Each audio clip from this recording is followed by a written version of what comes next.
Bilis lang po, no? Itong unprogrammed, lumobo ng katakot-takot. Alam natin yan.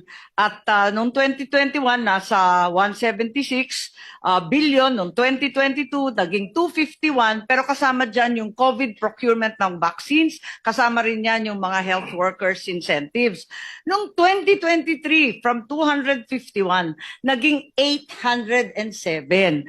Baka yung ating mga hinahanap na mga ghost project, ghost ab initio. Sa umpisa pa lamang, ghost na sila kasi nasa listahan ng unprogrammed na ang tanging nakasabi lamang, government infrastructure projects.